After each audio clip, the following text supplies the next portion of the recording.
Coucou tout le monde, donc on se retrouve comme prévu pour la petite vidéo du IMM. J'espère que la qualité sera pas trop dégoûtante, mais vu le temps qu'il fait, à mon avis, c'est pas top niveau luminosité, donc j'ai peur que ce soit trop dégueulasse. Donc je vais essayer de pas trop faire de grands gestes, de flou décalé, voilà, mais enfin, difficile quand même. Voilà, je recommence donc la vidéo puisque j'ai commencé à vous présenter mes livres juste avant, sauf que j'ai oublié d'appuyer sur la touche enregistrement, donc on recommence. Donc, ce que je disais à la base, c'est que voilà, je pensais pas, comme tous les mois, avoir acheté autant de livres. Je pensais que je tablais sur une vingtaine, et en fait, il s'avère que j'atteins les plus de 30. Donc, je sais pas trop ce qui s'est passé. J'ai l'impression surtout que voilà, malgré les sorties qu'il y a eu juillet, août, il y avait quand même vachement moins de choses que j'attendais. Donc je pense qu'il y a eu petite vengeance avec les sorties du mois de septembre. Et en même temps, j'ai fait une commande Gilbert Joseph, j'ai fait un ou deux trocs, enfin voilà, plein de choses qui font que finalement ma palle s'est super remplie. Donc on va voir tout ça. Bon, ma commande Gilbert Joseph, à la base, je l'ai passée puisque je voulais donc le tome 1 du Protectorat de l'ombrelle sans âme, donc de Gail Carriger, et la version Orbite, puisqu'à la base j'avais la version livre de poche. Sauf que comme la suite de la série, je l'ai en grand format comme ça, je voulais justement le tome 1 raccord pour que ça passe tout beau dans la bibliothèque. Ensuite, j'ai réussi à trouver un occasion et je suis super contente. Donc les tomes 1 et 2 d'Apocalypsis, d'Eli et Seriam, donc c'est chez Nouvel Angle. Voilà, d'autant qu'en plus le tome 1 traîne là-bas dans mes étagères parce qu'il n'est pas à moi, je l'avais emprunté à ma copine Bassé. Je vais pouvoir lui rendre pour le coup. Mais voilà, c'est vrai que là avec le tome 2, je suis plus motivée pour me commencer la série. Donc voilà, puis en plus, chaque tome à 8 euros, ça les fait, oui, en gros, à moitié prix. Donc c'était quand même une super affaire. Ensuite, eh bien, il a bien fallu que je complète ma commande pour ne pas avoir de frais de port, donc j'ai choisi de me laisser tenter par quelques petites autres choses, dont le tome 2 de Maeve Regan, Dent pour Dent, donc de Marika Gallman chez Milady. Très bonne idée en plus, puisque depuis j'ai lu le tome 1 et que j'ai passé un très bon moment, donc ce tome 2 c'était, voilà, c'est parfait de l'avoir dans la palle. Maintenant je vais pouvoir me continuer la série. Ensuite je me suis aussi laissé tenter par un autre Milady, celui-là que je ne comptais pas acheter plein pot. Donc le tome 2 de Jamais 203, Francine Mitchell et Alejandro, donc Dave Langlais, donc chez Milady. J'ai acheté le tome 1 à sa sortie. Maintenant, c'est vrai que j'avais vu que les avis étaient vraiment particuliers. Donc j'avais dit j'achète le tome 1, le tome 2, je pense que je n'aurais pas de mal à le trouver en occasion. Et finalement, voilà, je m'en suis tiré, je crois bien 3,50 € ou 4 €. Donc je ne pense pas que ça vaille vraiment plus. J'ai toujours pas lu le tome 1, faut que je le sorte. Mais voilà, au moins je ne me serais pas ruinée pour une daube si vraiment je n'accroche pas du tout. Et en dernier, donc je me suis commandé, que j'ai lu d'ailleurs depuis, le Playbook, donc le quatrième livre inspiré de la série How I Met Your Mother. Donc voilà, parce que je voulais le commander, j'avais jamais eu l'occasion, puis voilà, là fallait compléter, donc ça m'allait très bien. Ensuite, j'ai fait un petit troc. Enfin, c'est pas vraiment un troc puisque j'ai rien renvoyé en contrepartie, c'était via TrocZone. J'ai donc récupéré le tome, enfin c'est même pas le tome, c'est un double tome donc du Cercle des Immortels justement qui regroupe le tome 1 et 2 parce que voilà, ça fait 3 plombes que je veux commencer la série, ça fait 3 plombes qu'on m'y encourage. En plus tout le monde me demande si mon pseudo est tiré de cette série, il me semble.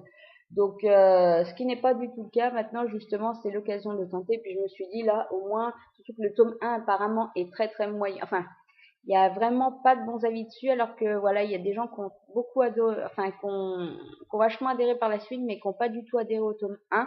Donc je me suis dit que voilà, l'intégrale c'était l'occasion, et puis voilà, ça compte que pour un seul livre alors qu'il y en a deux. Ensuite, j'ai été faire un tour chez Package Converter, ce Easy Cash, et j'ai trouvé des trucs, et en fait je me rends compte que je suis revenue avec deux bouquins. C'est grave parce que je les ai achetés alors qu'en fait c'est pas que je veux pas les lire, ils faisaient envie sur le moment, mais voilà, en même temps ils étaient pas chers et je crois que c'est aussi pour ça que j'ai craqué. Donc je suis revenue avec L'homme qui en voulait trop. C'est un thriller. Et en fait, je l'avais repéré, je crois bien que c'est dans le dernier catalogue France Loisirs, sauf qu'il n'était pas donné quasiment 20 € peut-être bien, il me semble. Et là, je l'ai trouvé en fait à 3 € en super occasion parce que ça se demandait même s'il a été lu. Il a pas une coche, rien que dalle. Donc je suis repartie avec, alors que pourtant les thrillers, c'est pas trop mon truc, donc je sais pas, on verra. Et le deuxième, alors là c'est pareil, en plus c'est une maxi bricounette, voilà. Euh, le clan Red Butler, alors que je n'ai pas lu Autant en emporte le vent. Voilà, c'est censé être donc la suite officielle. Par contre, le truc en fait, c'est que j'ai super craqué sur l'objet livre en lui-même, je le trouvais magnifique. Je me suis tâtée longtemps, je me suis dit après, en même temps, si je lis Autant en emporte le vent, peut-être que j'aurais envie de continuer. Je me suis bien remué trituré le cerveau, savoir si je le prenais ou pas. Et c'est vrai qu'en fait, c'est pareil, je crois bien qu'il était à 2,99 alors que c'est un bouquin qui en vaut 22 autrement. C'est une belle brique, donc je suis repartie avec. Mais ces deux bouquins, sans déconner, je sais qu'ils sont pas prêts de sortir de ma palle. Alors, comme d'habitude, je vais faire un peu de décalage parce que j'ai tellement de piles à côté que de toute façon, ça va se casser la gueule autrement, d'un moment. Hop, on rapproche et on rapproche. Alors voilà pour les occasions. Après, c'est vrai que c'est que du neuf et il y a eu petit lâchage. Donc je les ai classés en fait par éditeur parce que d'un moment il y en a tellement qu'autrement je ne sais pas comment classer. Donc je me suis laissée tenter par le tome 3 d'Il était une fois, La princesse au petit pois, donc d'Eloisa James chez J'ai lu pour elle, donc dans leur collection Aventure et Passion. Je l'avais acheté avant de lire le tome 1, voilà, parce qu'il sortait, parce que je le trouvais beau, parce que je le voulais, et j'ai bien fait parce que j'ai beaucoup aimé le tome 1, j'ai vraiment hâte de me lancer dans le tome 2. Donc voilà, je complète, surtout qu'après, j'arrive pas forcément à les trouver autrement comme je veux. Donc c'était l'occasion. Un deuxième, Aventure et Passion, donc cette fois c'est le tome 1 de la saga des Bédouines. Un mariage en blanc, donc de Marie Bolog. Celui-ci, c'est uniquement pour la lecture commune découverte qu'organise Galéane. Alors, ça doit être pour le mois prochain, début de mois de novembre. Il fallait comme tous les 2 mois voter finalement sur son site si on était intéressé par un des choix pour la LC. Et c'est vrai que moi, j'avais voté pour un qui n'était pas celui-ci puisque je l'avais pas dans ma page, je ne le connaissais pas.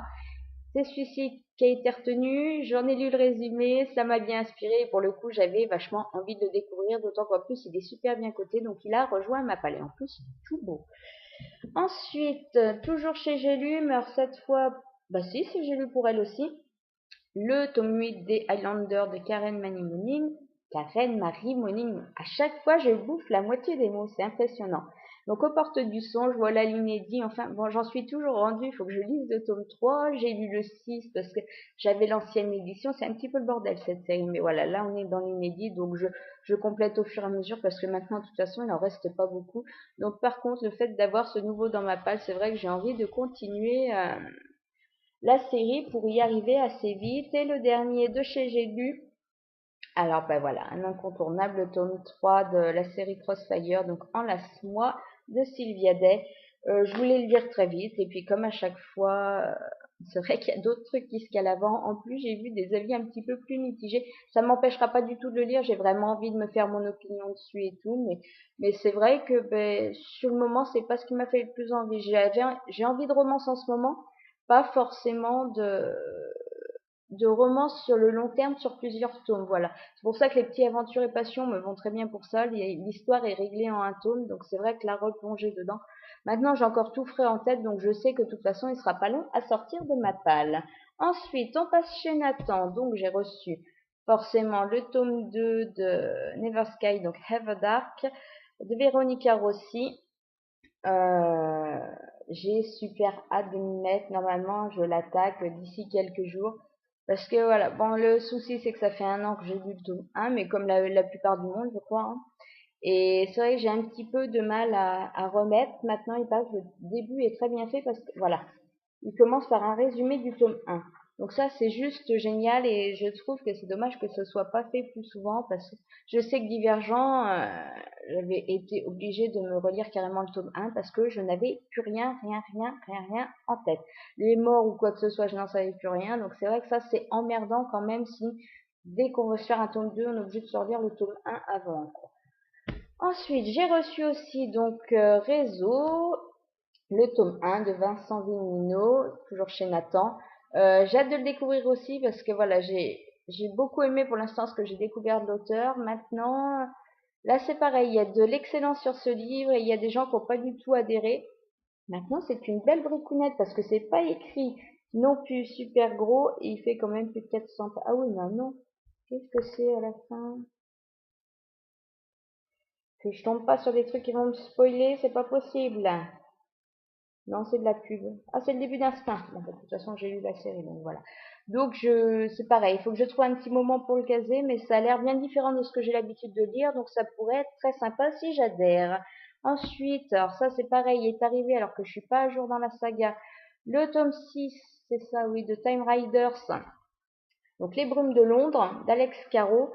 J'avoue que j'ai dû lire, je sais plus, le tome 4 en début d'année. J'ai le tome 5 qui attend d'être lu. Maintenant, je suis pas super motivée par ce qu'il me propose. Voilà, ça doit être Les Flammes de Rome.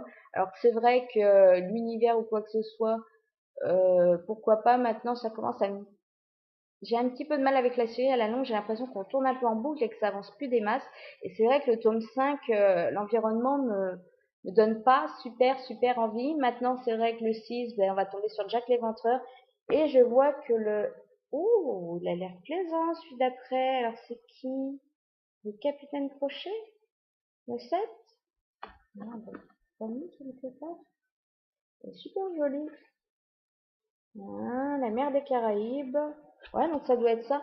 Donc c'est vrai que je suis plus motivée par cela. Ça va peut-être m'aider justement à sortir le tome 5, mais j'avoue que je suis pas super motivée ou super pressée de m'y mettre non plus. Donc, mais voilà, l'avantage c'est que celui-ci, j'ai vraiment envie de découvrir l'univers. Donc il brille. Et enfin est arrivé aussi alors le démon aux 1000 visages. C'est pareil, c'est chez Nathan et c'est finalement un... Comment ils mettent ça? C'est lié un petit peu à la série Throne, mais pas tant que ça, je crois bien, ou avec le dernier tome.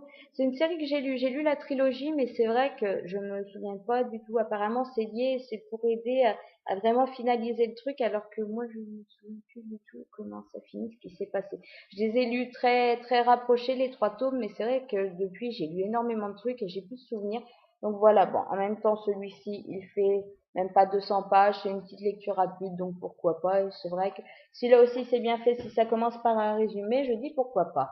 Et le dernier de chez Nathan, un grand machin pas pratique du tout à se trimballer, je consomme donc je suis. Donc c'est de Benoît Elbrun. J'étais super intriguée par ce bouquin parce qu'en fait, voilà, ça nous... Il est où le résumé exactement? C'est pas celui qui est derrière que j'avais lu. Mais voilà, ça analyse un peu notre mode de consommation, pourquoi, comment, enfin voilà, on consomme et pourquoi est-ce qu'on consomme, comment tout ça est enclenché pour susciter l'envie, pour qu'on a envie de tel ou tel produit, voilà tout ce qui... Et alors j'ai été, je sais pas, je suis peut-être à la ramasse parce que mon chéri il me dit, ben ça c'est super connu, tout le monde le sait, et moi j'étais pas au courant. Mais le Papa Noël, il a été inventé par Coca-Cola, en fait. C'était pour une de leurs pubs. Donc, ça m'a un petit peu flingué mon truc. Mais voilà, j'apprends plein de trucs comme ça. J'ai commencé tout tranquillou à le lire parce que c'est quand même, voilà, c'est super blindé d'écriture. Bon, c'est écrit gros, mais il y a des stats, il y a tout ça. Mais c'est vrai qu'il y a des trucs impressionnants. Genre, on voit que chaque seconde, il y a quand même 75 hamburgers de chez McDo qui sont vendus, que toutes les 10 secondes, on vend 750 boîtes de Tic Tac, que on vend toutes les 30 secondes un flacon de Chanel numéro 5, que chaque jour on vend, alors ça c'est quand même hallucinant, je pensais pas, 2,8 milliards de bouteilles de Coca-Cola et 10 millions de portions de vache qui rit. Enfin voilà, il y a plein de trucs comme ça, on analyse Apple aussi, on analyse tout ça, les effets de mode, donc la Barbie, enfin voilà, on a tous les trucs importants finalement qui font un peu notre quotidien et tout, et je trouve ça super intéressant à l'heure actuelle. Voilà, c'est super documenté, réfléchi et tout, donc c'est vrai que je passe un bon moment. Bon, c'est pas un c'est lundi, mais enfin voilà, le bouquin est super sympa en lui-même. Alors hop, on va encore refaire un peu de décalage et puis après ça devrait être bon. Pas trop rendu loin, non même pas un quart d'heure. Ouais, bon, enfin ça va être encore quelque chose de pas super rapide. Ensuite, comme tous les mois, un petit peu de Milady, histoire de, voilà, en plus des occasions que j'ai achetées. Donc j'ai enfin reçu mes Milady des sorties d'août, donc a rejoint forcément ma palle, Le Prince des Ténèbres, le tome 1, La mort dans l'âme de Jane Frost. malgré le fait que depuis j'étais déçue par le tome 5 de Chasseuse de la Nuit, mais voilà, comme c'est un espèce de spin-off, ça n'a pas vraiment à voir non plus. Et puis voilà, j'avais très envie de le découvrir quand il est sorti chez Brajolon, sauf que moi, un bouquin de 250 pages qui est affiché à 19 euros, non. Tant pis, j'attends 6 mois de plus, je l'ai en petit format Milady et ça me va très bien. Ensuite, aussi Psy Changeling, le tome 7, donc Souvenirs ardents de Nalini Singh. Voilà, faut toujours que je sorte le tome 4, mais c'est vrai que j'ai adoré, les 3 premiers tomes ont été 3 coups de cœur, donc c'est vrai que il y a un nouveau, à chaque fois il rejoint ma palle. Ensuite, le tome 6 de Succubus, Succubul Revenge, donc de Richard Mead. J'ai acheté le tome 5 le mois dernier. J'en suis toujours rendu, il faut toujours que je lise le tome 3. Je crois que c'est le dernier celui-là après la série est finie, c'est ça? Donc voilà, je complétais, et puis c'est vrai que voilà, j'aime bien les succubes, ça change un peu justement des vampires ou quoi que ce soit, et c'est une série où je retournerai sans souci, mais il faut juste comme d'habitude que je lui trouve un petit moment. Un petit Central Park parce que ça faisait super longtemps, celui-là pourquoi, j'en sais rien, voilà, un seul regard de Joanne Reeves. Alors j'avais lu un autre Central Park d'elle, c'était léger, pas compliqué, pas super recherché non plus, mais c'était super bien passé, donc j'ai continué sur la même hauteur. Après, donc on a fini pour les Milady. Je suis passée faire un petit tour chez Panini Books, hein, forcément, il faut un peu de tout. Et je me suis laissée tenter par un titre de la collection Crimson, donc Les Fils de la Pleine Lune. Le tome 1, Dangereuse Tentation, d'Eileen Wilkes. Tout ça parce que je l'avais vu à la sortie et je m'étais pas laissé tenter justement parce que j'ai déjà plein de séries Milady à lire ou j'ai lu, machin, enfin. J'ai largement de quoi. Maintenant, quand on a été avec Isa faire notre petite virée shopping cet été, elle se l'est pris. Depuis, elle l'a lu. Elle a adoré. Donc, c'est vrai qu'elle nous a recommandé de le lire. Donc, pour le coup, je me suis laissée tenter par le tome 1. Toujours chez Panini Books, mais cette fois dans la collection Scarlet. Je vous en ai parlé lundi puisque c'était ma lecture en cours. Donc, je me suis laissée tenter par le tome 1 du Pacte Vengeance, donc de Jenny Ann et de Siobhan Vivian. Je sais que c'est pas comme ça qu'il se prononce le prénom, mais j'y arrive pas autrement. Donc, je le prononce comme je le lis. Voilà, des filles qui se vengent. Moi, ça me parlait super bien. Voilà, je pense qu'on a toutes été au collège et qu'on a toutes eu des pétasses qu'on aurait aimé refoutre en place ou quoi que ce soit, ou des branleurs, voilà, pareil on aurait voulu un petit peu qui leur arrive, sans que ce soit grave, mais quelque chose voilà, qui les remette un peu en place et tout. Et voilà, c'est ce que j'aimais dans ce résumé-là. Je vous en reparle lundi, mais moi j'ai passé un très bon moment avec ce roman, même si ça reste du young adulte, donc que voilà, mais c'était super agréable et en plus voilà, il est juste magnifique. Ah si, puis je voulais souligner un truc super important qui est super rare, c'est qu'en fait la couverture correspond vraiment aux demoiselles qu'on trouve dedans, puisque là on a la petite chinoise qui est Lilia, la petite blonde qui est Mary et la petite brune qui est Kat. Ce qui est super rare parce qu'en général, les 3 quarts des bouquins, on a une belle couverture et on se rend compte que la blonde présente en couverture, mais justement, quand on lit le bouquin, notre personnage principal, genre, est une brune. Donc, ça ne correspond pas du tout. C'est super rare que la couverture colle vraiment à l'intérieur du livre et là, c'est le cas. Donc, rien que pour ça, je suis super contente et je le souligne. Et en plus, comme je vous dis, voilà, il est juste magnifique pour l'objet livre en lui-même. Ensuite, chez Flammarion, donc j'ai reçu, je vous en ai parlé puisque je l'ai lu depuis, une petite nouvelle de Fabrice Collin, donc Personne ne te sauvera, dans leur collection tribale. Hein. Voilà, c'était de la petite nouvelle, ça parlait de vampires, moi je trouvais le thème super sympa, enfin non pas sympa, mais super intriguant. Voilà, la petite nénette malade qui va tout faire pour survivre à ça. Donc voilà, et j'en ai reçu un autre de chez eux. Donc, je m'appelle Ludo. Voilà. Alors, le titre, c'est vraiment ça. Après, devant, ils en ont rajouté. Je suis l'ami imaginaire de Max depuis 5 ans. C'est lui qui m'a inventé. C'est ainsi que je suis née. Voilà. Donc, de Matthew Dix. Et ça me parlait super bien. Voilà aussi. Là, c'est vrai que ces 2 titres-là chez eux, ça m'a interpellée parce que voilà, Max, il est quand même atteint je crois que c'est du syndrome d'Asperger. Et donc, il a du mal à se lier et tout. Donc, il s'est créé un ami imaginaire. Et c'est vrai qu'un jour, il va arriver. Et donc, c'est cet ami imaginaire qu'on suit. C'est vrai que ça change aussi le fait d'avoir cette histoire du point de vue d'un ami imaginaire. Et Max, en plus, va se faire enlever. Donc, Ludo va tout faire, justement, apparemment, pour l'aider ou quoi que ce soit. Enfin voilà, je trouve qu'il y a une bonne base. En plus, j'ai vu que les critiques Goodreads étaient super bonnes sur ce livre, donc j'avais vraiment envie de le découvrir. Et ensuite, pour finir, il n'en reste plus que 5. Chez Pocket Jeunesse, je suis tombée là-dessus l'autre jour. La couverture m'a interpellée, j'ai lu un peu le résumé, ça m'a encore plus interpellée, voilà. Au nom de tous les miens, donc de Martine Gray. Donc on retombe un petit peu toujours dans... C'est un témoignage, et on retombe un petit peu justement encore dans ce que je lis énormément depuis le début de l'année, mais qui à chaque fois me perturbe émotionnellement, mais qui voilà me fait toujours passer un super moment. Donc on suit donc justement Martin Gray qui nous raconte son histoire, qui commence en 39 justement lorsque les Allemands bombardent Varsovie. Voilà, donc on va le suivre avec sa famille, il va perdre du monde, il va arriver à se reconstruire une vie, mais il va lui arriver encore autre chose par derrière. Voilà, donc c'est ce que nous raconte le résumé. Moi, il me tente énormément, donc voilà, c'est vrai que je connaissais pas ce titre chez eux et je suis tombée dessus en magasin comme ça avec quelques autres et j'ai vraiment eu envie de le découvrir.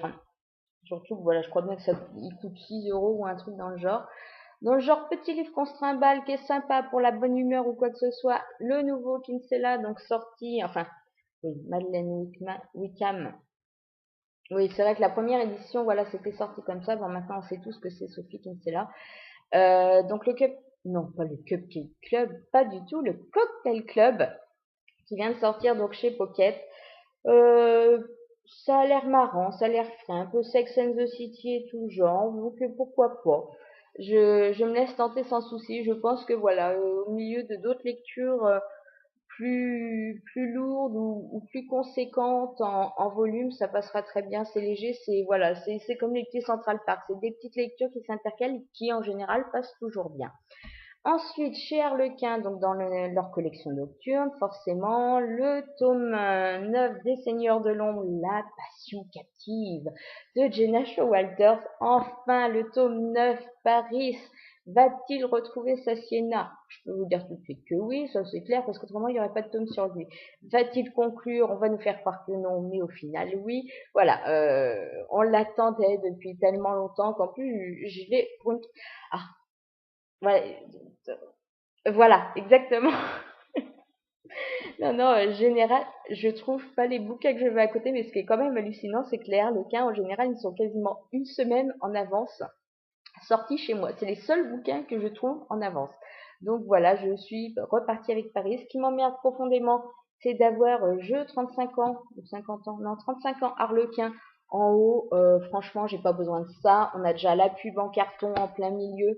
Ça me navre un petit peu. Tu veux faire la pub de ton machin, tu la fais à l'intérieur, mais tu te la fais pas sur la couverture. Je trouve ça juste super dommage. Mais enfin voilà, maintenant qu'on a lu Strider en début de semaine, j'ai hâte de me lancer avec Paris et de voir enfin. Donc voilà. Ensuite, j'ai reçu encore une belle brique qui est hyper intransportable. Donc le monde de Clara, non, un monde pour Clara, de Jean-Luc Marcastel. Donc qui sort chez Black Moon le 9 octobre prochain. Je je vais le baisser un peu parce qu'autrement ça bouffe toute la lumière. Voilà, j'ai super hâte de le découvrir parce que j'avais adoré ce que j'avais découvert de l'auteur. Déjà, c'était le dernier hiver. C'est un style particulier, c'est une ambiance particulière, mais j'avais adoré. Donc le nouveau, je voulais le tenter. Le résumé est super super attrayant. Donc voilà, j'attendais justement d'arriver fin septembre, début octobre pour le lire juste avant la sortie et faire ma chronique en conséquence. Et enfin le dernier, je me suis laissé tenter, ça faisait hyper longtemps, par un livre en VO, mais voilà, comme j'ai un petit peu de mal à trouver le temps à y m'y replonger, c'est vrai que là je voulais le livre en concret pour avoir plus l'impression d'avancer. Voilà, parce que c'est vrai qu'avec la liseuse, j'ai pas toujours cette impression-là et ça me gave un petit peu de pas savoir quand est la fin de mon chapitre ou quoi que ce soit. Donc je me suis commandé le tome 4 de la série Lux. Celui-ci c'est Origine, donc de Jennifer Armentrout.